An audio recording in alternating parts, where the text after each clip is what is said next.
Honestly, I'm really glad to say it. Pixar has finally brought us something good.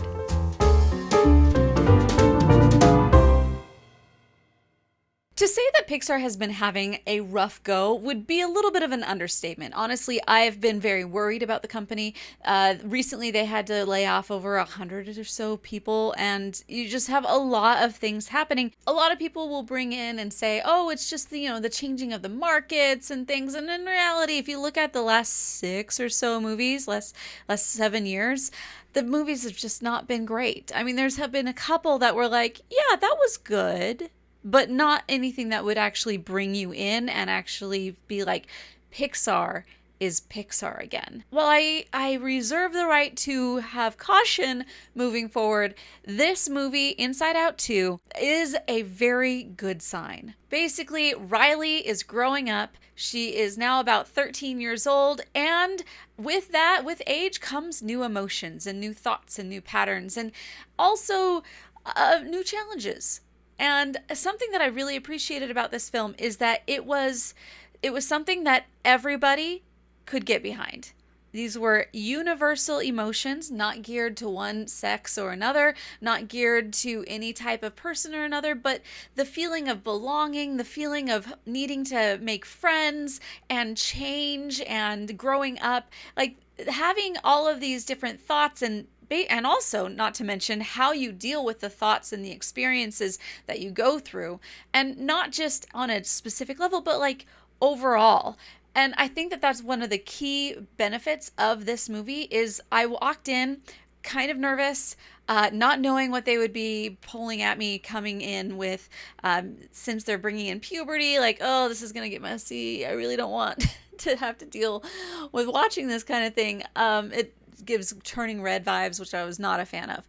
But this one, they stayed away from anything that was or could have been conceived as non-universal, non-basic, but just really fundamental things that we all can go through. And I don't think that they were trying to peddle any type of political messaging. They weren't trying to say, hey, Marxism is great or anything like that. It was just like, hey, you know how when you grow up and you have these thoughts and ideas and you just kind of don't know how to place them or you don't know how to deal with them, we're going to talk about that. And we're going to have a really nice story that mostly adults will be able to understand a lot of the quips and a lot of the nuances.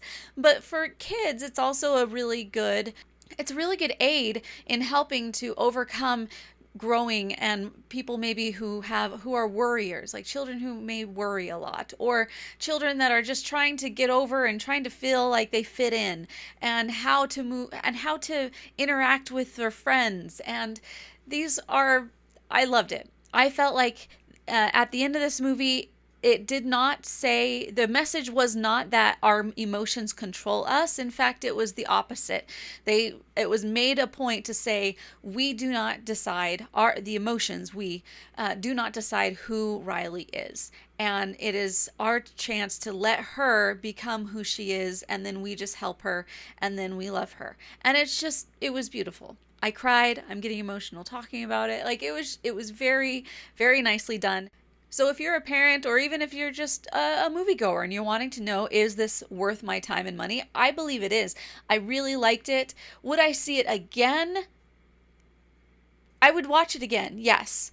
I would wait a while before I watch it again, but it is one that I felt good throughout the entire time watching it. So I hope that this film does really well. When a studio does really well and they put forth something that I, as a consumer, enjoy, I want them to succeed because of it. So if you are hesitant about going to a Pixar movie or something because of, they just haven't been up to snuff over the last couple of years, I believe that this one is something you should give a chance. If you would like a full review podcast with both myself and Morgan, we go into depth, and that was released today. You can find it on the website rotoscopers.com. And this was Something that we were both very excited to be able to review after the fact. So if you want the full review, make sure to go check that out on rotoscopers.com/298. We are almost at our 300th episode. So if we've done a lot of movies, if you've never listened to the full podcast, make sure to check it out because I'm sure we have a lot of movies that you have already seen and you can just sit around and geek out with us. Until next time, my name is Chelsea Robson and you are watching the Rotoscopers YouTube.